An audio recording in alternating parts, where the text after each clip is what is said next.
बोलो श्री पुरुषोत्तम भगवान की जय। बोलो श्री रामचंद्र भगवान की। बोलो श्री गजानंद स्वामी। वक्रतुंडम महाकाव्य सूर्यकोटि समप्रभ निर्विघ्नं कुरु मे देवाय सर्वकारेषु सर्वदा। तुझे आगे अरदास हमारी, तुझे आगे अरदास हमारी, ये अर्पित सब तेरा, कह नानक सब जाओ सलोक। कोई नाम न जाने तेरा, कह नानक सब तेरी बड़ाई, कोई नाम न जाने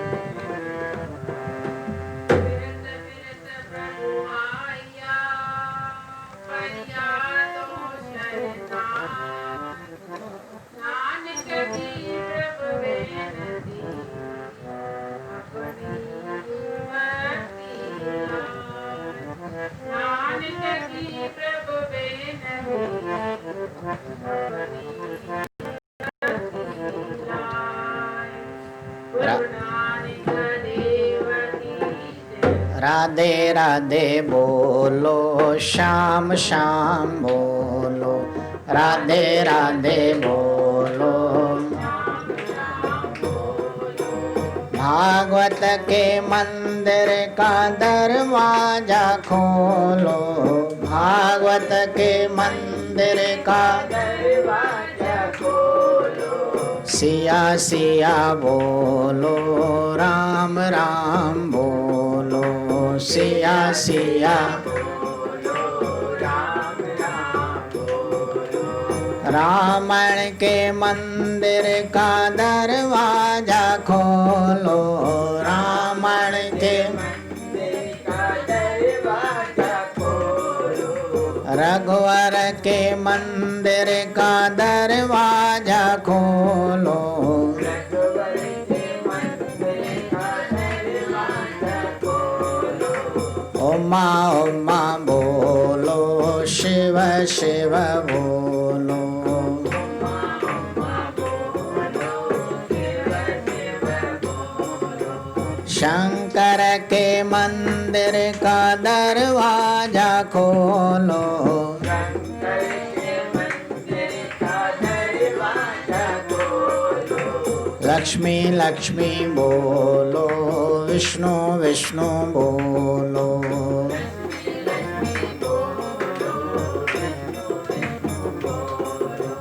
नारायण के मंदिर का दरवाजा खोलो, नारायण के मंदिर का दरवाजा खोलो। ओम ओम बोलो, सोहम सोहम बोलो, ओम ओम बोलो, सोहम सोहम बोलो, ओम ओम बोलो, ओम ओम बोलो, सोहम सोहम बोलो।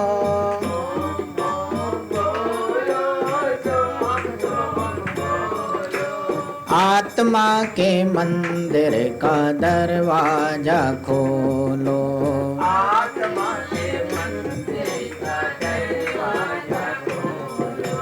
राधे राधे बोलो, श्याम श्याम बोलो, राधे राधे बोलो, राधे राधे बोलो, श्याम श्याम बोलो, राधे राधे बोलो, श्याम श्याम बोलो। कृष्ण के मंदिर का दरवाजा खोलो, कृष्ण के मंदिर का दरवाजा खोलो। भागवत के मंदिर का दरवाजा खोलो, भागवत के मंदिर का दरवाजा खोलो। राधे राधे बोलो, श्याम श्याम बोलो, राधे राधे बोलो, श्याम श्याम बोलो, सिया सिया बोलो, राम राम बोलो। सिया सिया बोलो, राम राम बोलो।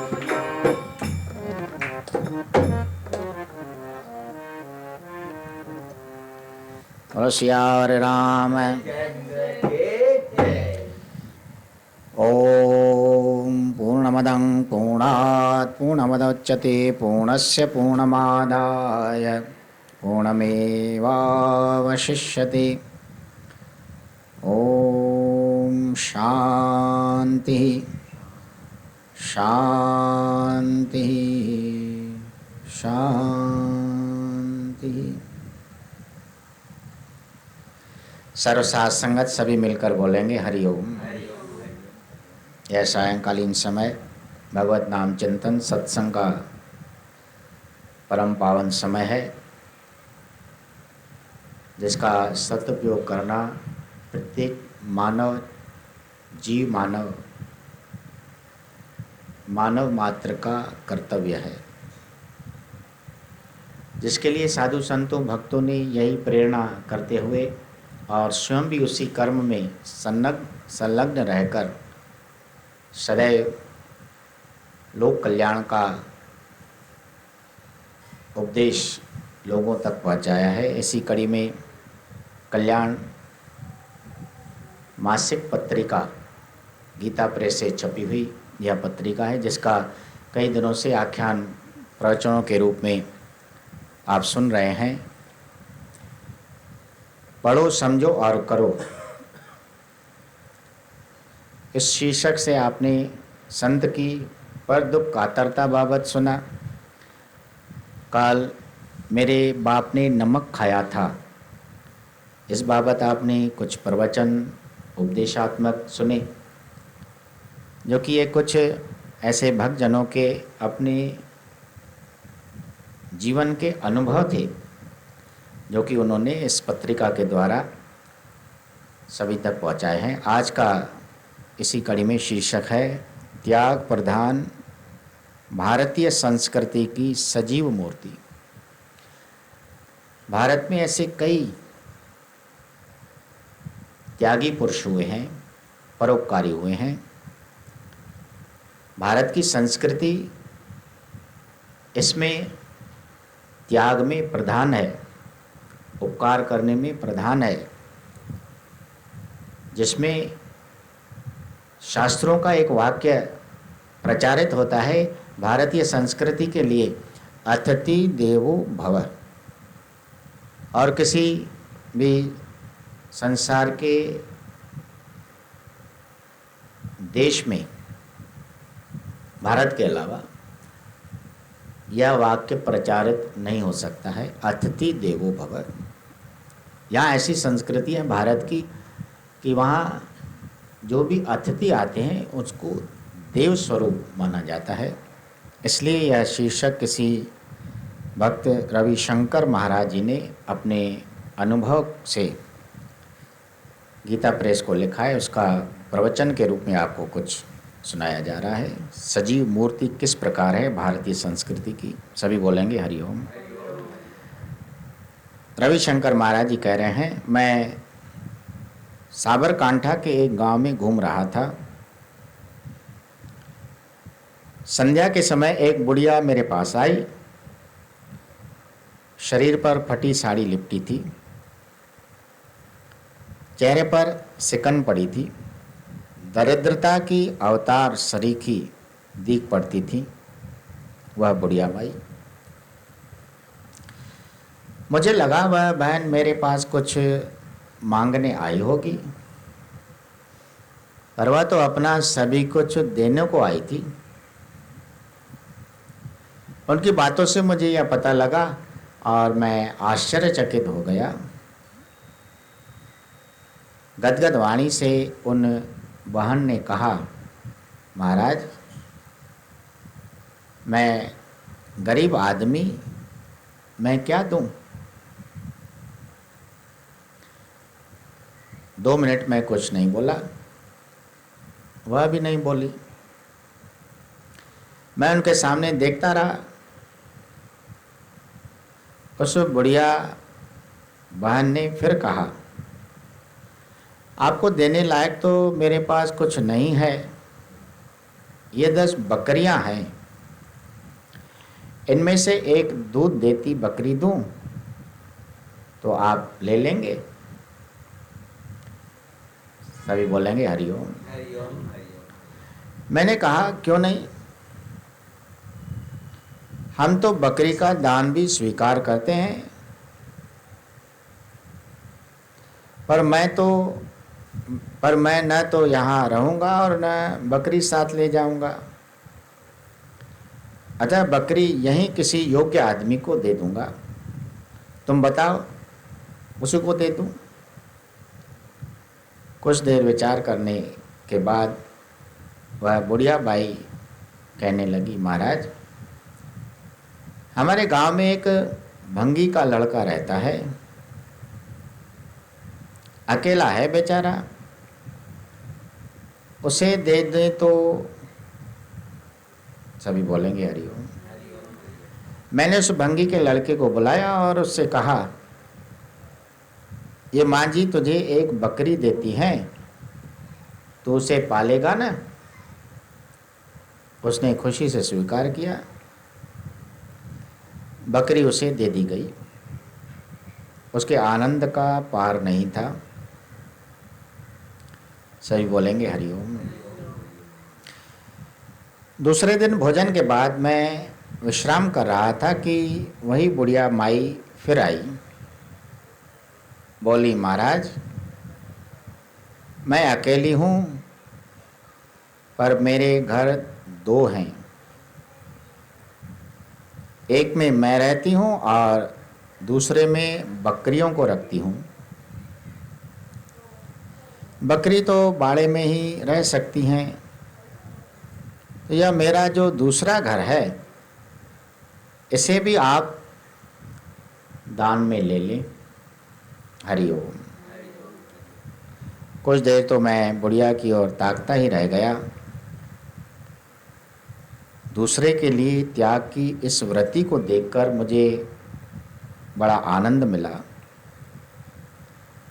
एक तो गरीब बुढ़िया है, उसकी आजीविका का कोई साधन विशेष है नहीं।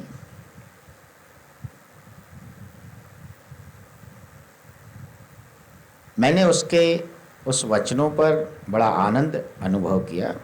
फिर मैंने उनसे कहा, माँ जी तुम्हारे गांव में कोई बिना घर का आदमी है? कुछ देर विचार करके बुढ़िया बोली, हाँ महाराज, एक रहबारी है, आप यदि उसे दे देंगे तो वह बहुत प्रसन्न होगा। मैंने रहबारी को बुलवाया और उससे पूछा, तेरे पास घर है? नहीं है महाराज, उसने कहा। तो बनाता क्यों नहीं? बनाऊं तो सही, पर महाराज कोई जमीन नहीं देता। ये बुढ़िया माई तुझे रहने को घर दे दे तो तू उसे ले लेगा? क्यों नहीं? उसने बहुत खुश होकर कहा। उसकी खुशी का ठिकाना न रहा कि घर मिल रहा है, और क्या चाहिए। सभी बोलेंगे हरिओम। मैंने कहा, पर घर को जरा मरम्मत करवाना होगा, पुराना है, टूटा फूटा है। वह कहने लगा, यह तो मैं कभी करवा लूँगा बाबा जी,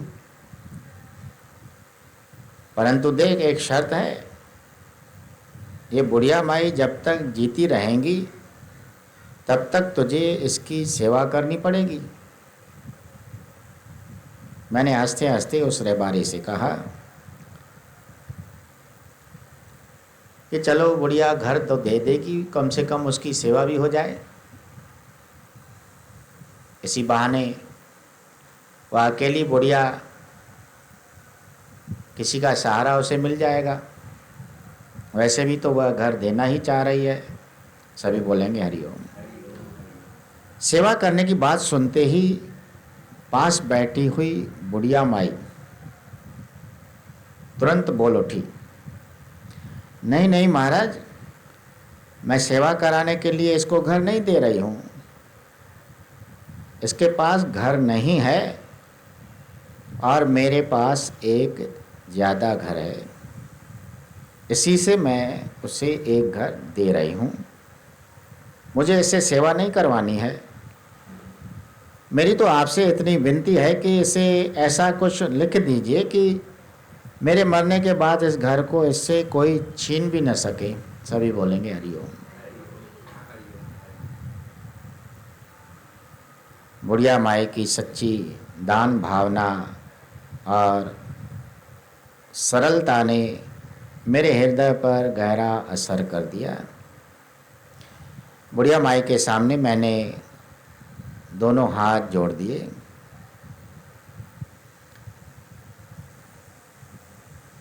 कि कैसे न सुंदर विचार इससे निर्धन बुढ़िया के हैं, जिसे किसी प्रकार का पदार्थों में, धन जायदाद में, बकरियों में कोई मोह नहीं है।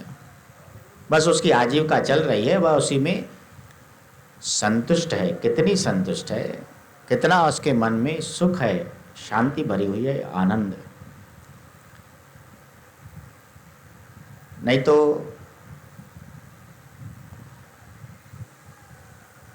लोगों के मन में कितना स्वार्थ भरा रहता है कि मैं इस हाथ दूं तो कुछ न कुछ उस हाथ मुझे मिलना चाहिए। बिना स्वार्थ के लोग किसी को न कुछ देना चाहते हैं और न ही किसी की सेवा ही करना चाहते हैं। सभी बोलेंगे हरिओम। आज का यह आधुनिक समय इतना स्वावलंबी हो चुका है कि किसी भक्त से कहा कि ये पुस्तक या कुछ कोई दे देगा तो उसके पैसे तो नहीं लेगा ना। बोले फ्री में चाहिए आपको। आजकल पता है कोई फ्री में धक्का भी नहीं देता है। सभी बोलेंगे हरिओम।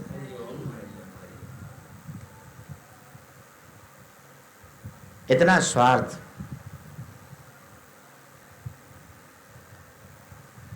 ऐसे मनुष्यों में कभी भी शांति और भगवत चिंतन का आनंद उन्हें प्राप्त नहीं हो सकता। उनका जीवन निरर्थक हो जाता है।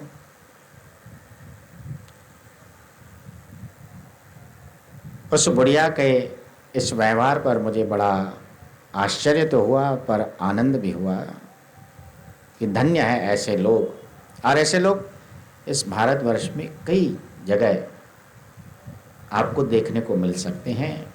उनका आप अनुभव कर सकते हैं कि कैसे कैसे देव तुल्य भक्त पुरुष, तो चाहे वो स्त्री हो चाहे पुरुष हो, जीव आत्मा तो है। सभी बोलेंगे हरिओम। आपको यत्र तत्र दिखाई दे सकते हैं, उनका अनुभव आप कर सकते हैं। और नहीं तो फिर ऐसे आख्यान या ऐसी कुछ कथाएं दृष्टांत रूप में आप सुनकर आप उसका अनुभव करें और अनुभव करते हुए उससे कुछ न कुछ प्रेरणा प्राप्त करें। क्योंकि कहा गया है ना कि कुछ सत्संग से ले आए। जब सत्संग में जाते हैं तो सभी लोग संत महात्मा यही कहते हैं कि कुछ न कुछ एक वचन दो वचन आप ज़रूर जो भी सुनते हैं, 1 घंटा आधा घंटा, कल आपको सुना है 1 घड़ी आधी घड़ी आद्यते पुनाद संता सेती गोशटी जो कीनो सोला। सभी बोलेंगे हरिओम। जितना भी आप अपना समय अपने सद्विचार परमार्थ की तरफ लगाएंगे वो आपके फलीभूत होते हैं। देखिए आप एकमात्र बीज जब जमीन में बोया जाता है फसल के लिए या कोई पेड़ उगाया जाता है तो मात्र एक छोटा सा बीज होता है, लेकिन जब फलीभूत होता है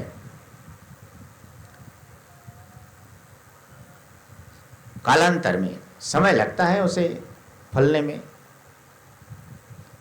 बीज डालना एक तरह से हमारा कर्म है। आप कर्म करो और उसके फल की इच्छा त्याग दो। कई वर्षों बाद जैसे कि आम का एक बीज डाल दिया ज़मीन में और उसकी सेवा करनी पड़ती है, जल डालना पड़ता है, देख रेख करनी पड़ती है। वह पौधा से छोटा पेड़ बनेगा, छोटे पेड़ से बड़ा पेड़ बनेगा और धीरे धीरे 5-7 साल लगते आते हैं। जब वह ह्रास हो जाता है, वृक्ष के रूप में बड़ा हो जाता है, तो उससे सदियों तक आप उसके फल खा सकते हैं। सिर्फ आप ही नहीं, आपके पुत्र पौत्र आदि भी सभी बोलेंगे हरि ओम। तो बीज डालना हमारा कर्म है। आप कर्म करें, उसका फल उसकी इच्छा न रख कर मिलेगा ज़रूर, लेकिन कालांतर में। उसकी इच्छा रखने से तो फिर वो वहीं समाप्त हो जाता है।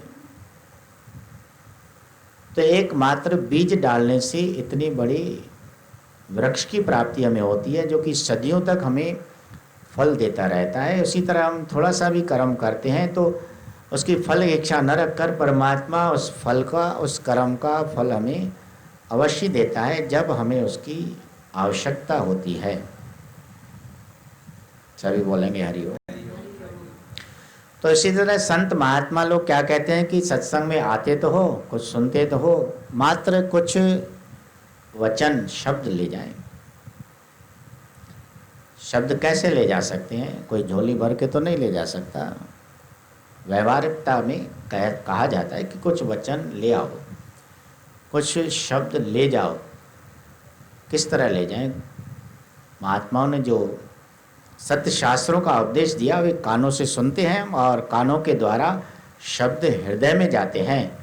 शब्दों को रखने के लिए हृदय रूपी झोली है। शब्द पदार्थ नहीं है कि झोली में डाल देंगे, लेकिन हृदय उसके लिए झोली है। और उस हृदय में उन शब्दों को एकत्रित करते रहो। एक एक शब्द सुनते रहें। यदि आप एक एक शब्द को उठाएं और उस पर प्रेरित हों, उस पर चलें, उस शब्द के अनुसार जो ज्ञान संतों ने आपको दिया, नित्य प्रति आप सत्संग में तो गए, सभी बोलेंगे हरि ओम। कुछ शब्द भी सुने, कुछ वाणी सुनी। गुरु महाराज की वाणी चल रही है। पुरुषोत्तम माह का समय है। समस्त माह में पाठ पूजा हवन यज्ञ का योग प्राचीन काल से चला आ रहा है और इसी साल इस वर्ष भी इस आश्रम के नियम के अनुसार ये सभी नियम पूर्ण हो रहे हैं कई दिनों से। प्रातःकाल सायंकाल आपको कुछ न कुछ प्रवचन में ऐसे ज्ञान भरे शब्द सुनने को मिल रहे हैं। तो कम से कम एक बार आते एक शब्द भी उठा लिया, एक गुण आप में आ गया।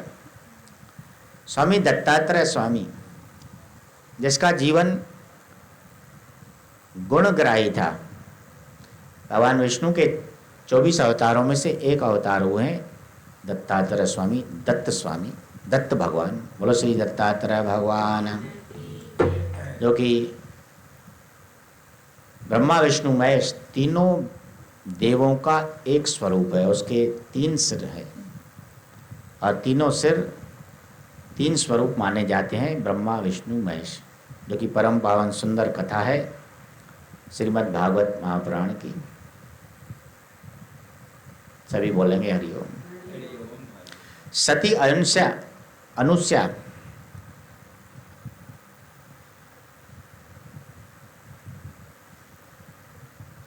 बड़ी ही पतिव्रता स्त्री हुई हैं महात्मा अगस्त्य मुनि की। अत्रि ऋषि और अनुस्या वनवास में रहा करते थे। भगवान श्री रामचंद्र जी जब 14 वर्षों के लिए बन गए थे तो उनके आश्रम से होते हुए गए थे। बोलो सियावर राम। जिन प्रभु श्री रामचंद्र जी का यह रामचरितमानस का नवान पारायण इस उत्सव में प्रारंभ है। सुबह शाम उसका पाठ चलता रहता है। माता अनुसया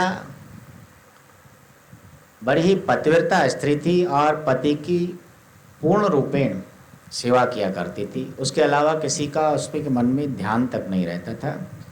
सारे संसार में उसकी प्रतिष्ठा बढ़ती गई, कीर्ति जस बढ़ गया, यहाँ तक कि तीनों लोकों में उसकी ख्याति बढ़ने लगी। ब्रह्मलोक में माता सरस्वती ब्रह्माणी के कानों तक गई, विष्णु लोक में माता लक्ष्मी के कानों तक उसकी ख्याति पहुंच गई, शिवलोक में माता पार्वती तक उसकी बातें पहुंचने लगी। तीनों देवियां एकत्र थीं, आपस में विचार विमर्श करने लगी, भाई ये कौन है पृथ्वी पर स्त्री जो हमसे भी अधिक उसका गुणगान गाया जा रहा है। सभी बोलेंगे हरिओम। पता चला कि अत्रि मुनि की पत्नी है और बड़ी पतिव्रता है, सती है। सती का बल होता है सतीत्व का, और उसका जस सारे संसार में बढ़ता है।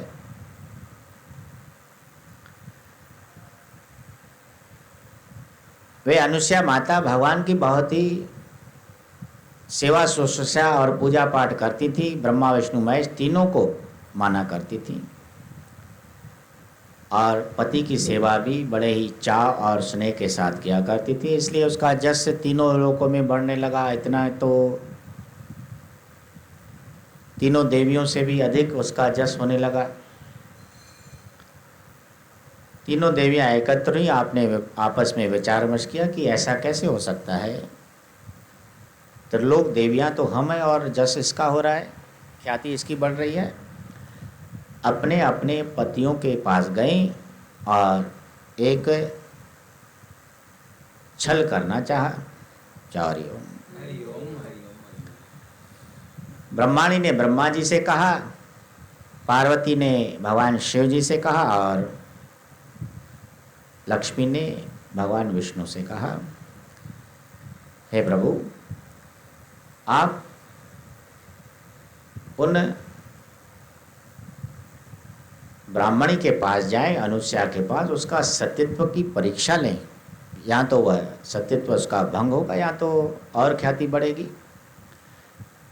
भगवान तो अंतर्यामी थे, उन्होंने अपनी अपनी स्त्रियों को समझाया कि ऐसा नहीं करना चाहिए, वो बराबर पतिव्रता स्त्री है। लेकिन स्त्री हट था। तीनों देवों को बात माननी पड़ी, तीनों देवियों की, और तीनों कुटिया तक पहुँचे और भगवान अनुसुईया माता के पास तीनों देव आकर के पहुँचे उनमें दर्शन देने के लिए। बोलो श्री त्रिदेव भगवान। माता तो वैसे भी उनका पूजन और अर्चना किया करती थी, आज तीनों को साक्षात रूप में देखकर बड़ी प्रसन्न हुई। सभी बोलेंगे हरिओम। पधारिए महाराज जी, आज तीनों एक साथ कुटिया में आए हैं आश्रम में, मैं आपकी क्या सेवा करूं। तो उनको तो देवियों के पड़े हुए थे कि इनका सत्यत्व भंग करना है। तीनों देव बोलने लगे कि हमारी सेवा करो, हमें नहलाओ। सभी बोलेंगे हरिओम। अब घर में कोई भगवान की मूर्तियाँ या जिसे ठाकुर कहा जाता है रखा करते हैं, उनका स्नान नित्य प्रति माताएं किया करवाती हैं, उनके कपड़े बदले जाते हैं। कोई भी मूर्ति हो भगवान की तो यह नियम कई माताओं का अपने अपने घर में रहता है। भगवान के मूर्ति को नहलाना, ठाकुर जी को भोग लगवाना, वस्त्र पहनाना, उनके वस्त्र बदलवाना। सभी बोलेंगे हरिओम। आज साक्षात रूप में तीनों देव आकर के कहने लगे कि हम साक्षात आपको दर्शन देने आए हैं, और जैसे कि आप नित्य प्रति हमें नहलाती हैं, कपड़े बदलवाती हैं, आज हमारे प्रत्यक्ष रूप में सगुण रूप से आपको दर्शन देने आए हैं और हमें नहलाओ। तो नहलाया जाता है तो वस्त्र उतारे जाते हैं, हाथ का स्पर्श भी होता है शरीर पर जिसे भी नहलाया जाएगा। सभी बोलेंगे हरिओम। और ठाकुर को भी जैसे वस्त्र पहना जाते हैं भगवान की मूर्ति को, तो उनके वस्त्र उतार कर उन्हें नहलाया जाता है, थाल में रखकर, थाली में रखकर बड़े चाव से। माता जी ने विचार किया, आज देवों को क्या होगा, दर्शन तो प्राप्त हुआ, लेकिन आज ये कौन सी सेवा मुझसे करवाने आए हैं। लेकिन देखिए, बुद्धि है, समझ है, जिसके विचार सद्विचार हैं उसे कैसी बुद्धि प्राप्त होती है। भगवान आज खुद ही कहते हैं ना कि भगवान मेरे लिए क्या कर दिया, भाई तुम्हारे विचार ही ऐसे हैं, आप अपनी बुद्धि शुद्ध रखें तो अपने विचार आपको अपने आप रास्ता मिलता जाएगा।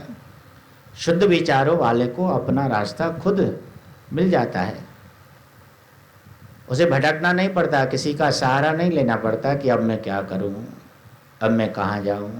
सभी बोलेंगे हरिओम। ऐसी विपरीत स्थिति में भी उसे ऐसे विचार आ जाता है, बुद्धि उसकी अपने आप प्रशस्त हो जाती है। माता अनुसुईया जो कि पतिव्रता भी थी, भगवान का पूजन भी किया करती थी और सद्विचार वाली थी, उन्होंने कहा हाँ प्रभु जी आपकी सेवा है, आप आज्ञा करें। जैसा कि मैंने बताया कि पतिव्रता स्त्री में बल होता है, शक्ति आ जाती है, योग आ जाता है। जैसे योगी पुरुष योग कमाया करते हैं तो उनमें शक्तियाँ प्रवेश कर जाती हैं, जिसे रिद्धि और सिद्धि कहा जाता है। योगी पुरुष सिद्ध होते हैं। तो माता में शक्ति थी, उन्होंने अपनी पतिव्रता सत्यत्व की शक्ति से, बल से उन तीनों देवों को बालक रूप में परिवर्तन कर दिया। बोलो श्री त्रिदेव भगवान। देवियों की आशा क्या थी कि इतने बड़े भगवान जाएंगे, उनकी सेवा करेंगी और उन्हें जब नग्न करके नहलाएंगी तो उनका सत्यत्व टूट जाएगा। परंतु देखिए उन्हें कैसा विचार आ गया, आज्ञा भी मानी और वह भगवान की लीला भी प्रत्यक्ष सबको देखने को मिली। और माता ने, अनुसुईया ने अपने बल से, शक्ति से उन तीनों देवों को नवजात शिशु के रूप में बदल दिया। छोटे छोटे बालक बन गए। अब छोटे छोटे बालक माता के सामने तो नग्न रहते ही है। जो भी जी जन्म लेता है तो वह तन पर कोई भी कपड़ा पहनकर नहीं आता, वो तो वैसे भी नग्न होता है। और उस बालक को नग्न अवस्था में कोई अपनी गोदी में उठा ले या उसे स्पर्श करवा दे या उसे देख ले तो उसमें कोई भी विपरीत भाव नहीं उत्पन्न होता है। सभी बोलेंगे हरिओम। बड़े चाव से माता अनुसुईया ने हंसते हुए, अपने भाग्य की सराहना करते हुए तीनों देवों को बालक रूप में, नवजात शिशु के रूप में, 3 पलनों में नहा धोकर, उनको साफ सुथरे कपड़े पहनाकर और सुला दिया। तभी बोलेंगे हरिओम। रोज का नियम बन गया। अब तीनों देव माता अनुसुईया के कुटिया में, आश्रम में पलने लगे नवजात शिशु के रूप में। देवियाँ इंतजार करती रहीं, 1 दिन, 2 दिन, 3 दिन। अब बालक रूप हैं, कहाँ जाएंगे। बड़े थे तो आ गए, प्रकट हो गए और अपनी शक्ति से अंतर्ध्यान हो जाते थे। अब बालक बन गए, माता की शक्ति से शिशु रूप में है तो कहाँ जा सकते हैं। तीनों वहीं सेवा शुश्रूषा में बैठे हैं, खूब उनकी सेवा हो रही है, नहलाया धुलाया जा रहा है, दूध पिलाया जा रहा है। और माता अनुसुईया उन्हें अपने बालकों की तरह उठाती हैं, गोद में स्नान करवाती हैं, दूध पिलवाती हैं। उनका सत्यत्व भी कायम रहा। सभी बोलेंगे हरिओम। नग्न रूप में, जैसो कि देवों ने कहा था कि हमारे नहलाओ, और नग्न रूप में, तो माता ने कहा नग्न रूप में ही नहलाते हैं। उन्होंने बालक बना दिया उन्हें। तीनों देवियाँ इंतजार करती रहीं। कई दिन बीत गए।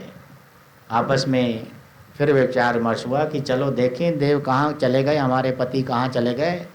सभी लोग खाली पड़े हैं। शिवलोक खाली हो गया, विष्णु लोक में कोई है नहीं, ब्रह्मलोक में भी कोई है नहीं। तीनों देव कहाँ चले गए। भेजा था कुटिया में, आश्रम में माता अनुसुईया के, चलो वहीं देख लेते हैं। सभी बोलेंगे हरिओम। तीनों देवियाँ वहाँ आकर के पहुँची। कुटिया में, आश्रम में दस्तक दी। माता अनुसुईया बाहर निकल आई। नतमस्तक होकर देवियों को प्रणाम तो किया माता जी ने। देवियाँ कहने लगी, हे अनुसुईया, हमारे पति तीनों देव गुम हो गए हैं। अब देखिए भगवान की लीला, भगवान गुम हो गए। घर से कोई चला जाता है, कहीं वापस नहीं आता है, तो अता पता पूछते हैं, उनके संबंधी रिपोर्ट लिखवाते हैं, भाई हमारा फलाना, हमारा बेटा पोता गुम हो गया है, कोई ढूंढ लाए उसे। अब त्रिलोक की देवियाँ तीनों देवों को ढूंढने निकली हैं और अनुष्या जी से विनय कर रही हैं कि हमारे पति गुम हो गए हैं। बोलो भक्त भगवान। ऐसी विचित्र लीला भगवान की, जिसका अनुभव बड़ा आनंद देने वाला। माता कहने लगी, भाई कब से गुम हुए? भाई कुछ दिन हो गए हैं। माता ने कहा चलो। कुटिया में अंदर तीनों पालनों में तीनों देव शिशु रूप में सुलाए गए हैं, नींद में हैं। नहला धुलाकर उनकी सेवा शुश्रूषा कर कर दूध पिलाकर माता जैसे नियम से सुला देती हैं। तीनों देवियों को आकर के देखा, ये लो आप तीनों के ये तीनों पति सोए हुए हैं। सभी बोलेंगे हरिओम। तीनों देवियां देखकर हतप्रभ रह गई, स्तब्ध रह गई, आश्चर्यचकित रह गई। माता ये हमारे पति हैं? अरे हम अपने पति ब्रह्मा विष्णु और शिव जी को पूछ रही हैं। माता अनुष्या कहने लगी, यही आपके पति हैं। माता ऐसा कैसा हो सकता है? ऐसा ही हुआ है। तभी देवियों ने अपना हठ छोड़ा और अपने अपने पति देवताओं को प्रार्थना की कि प्रभु अपने असली रूप में आकर हमें दर्शन दो। तभी तीनों देव फिर से अपने ब्रह्मा विष्णु महेश तीनों रूपों में आ गए, वहीं प्रकट हो गए। माता अनुष्या ने अपनी शक्ति से उन तीनों शिशुओं को फिर से देवों को रूप में बदल दिया। सभी बोलेंगे हरिओम।